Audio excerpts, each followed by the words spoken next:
we're live. What's going on? Did you sleep well last night? I did. I didn't sleep too badly. I mean, hotels are a tough thing. We actually know the science that one half of your brain will actually not sleep as deeply than the other when you're sleeping in a hotel room. Really? That's what fucks me up. Because when I'm on the road, you know, I'll do 3 different hotels in a week. Because I'll do like a Thursday, Friday, Saturday, like with gigs. And then by the time Sunday rolls around, I'm a mess. Yeah, is that what it is? Yeah, and it's a threat detection thing. I mean, if you look at other species, they can do this much more impressively than we can. So dolphins or any sort of sea-dwelling mammal can actually sleep with half a brain. So one half of their brain goes into deep sleep, the other half is wide awake. That's how people at the DMV do it.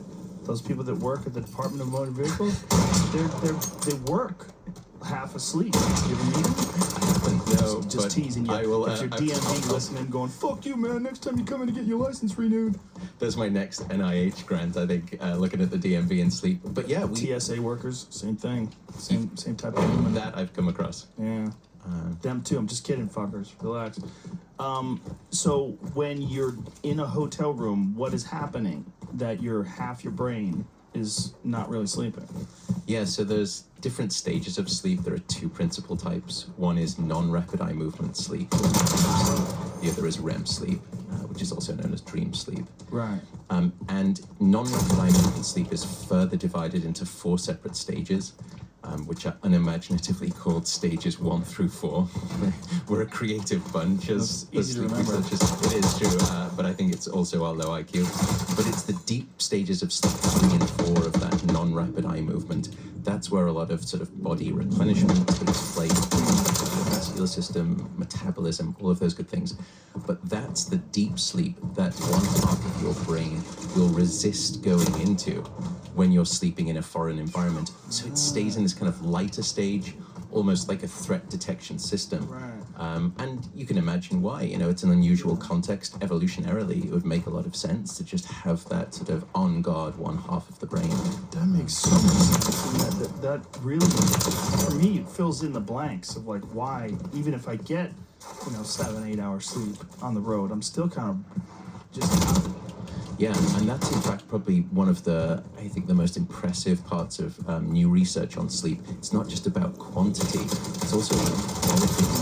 And quality can be as detrimental if you don't get it as a reduction in total quality. I mean, both are essential, right. But I think it speaks exactly to your point. You just don't feel like it's a refreshing sort of deep sleep. Yeah, it feels totally different. It feels like, I guess I would say it feels like half asleep.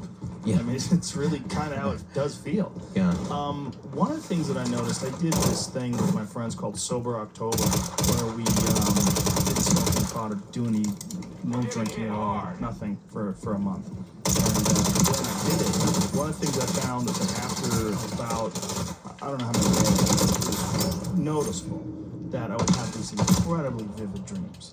And then I had read that marijuana does something to suppress heavy REM sleep. Like what is happening there? Yeah, so both of those chemicals, both of which are used as a sleep aid, alcohol and marijuana, are actually very good at blocking your dream sleep, your rapid eye movement sleep. And so what happens is that the brain is quite clever in this regard. It builds up a clock counter of how much dream sleep you should have had, but have not been getting. Whoa. And it starts to develop this increasing appetite and hunger for dream sleep, so that finally when the alcohol actually gets out of your system, Sober October, love the name, that's all of a sudden where you get what's called a REM sleep rebound effect, where you not only get the normal amount of REM sleep that you would normally have, you get that, plus the brain tries to get back some of that dream sleep that it's been losing over the past maybe 11 months. So you get this... Try 20 years. Yeah, I didn't want to make any assumptions. So you get this REM sleep rebounded effect, and that's where you have these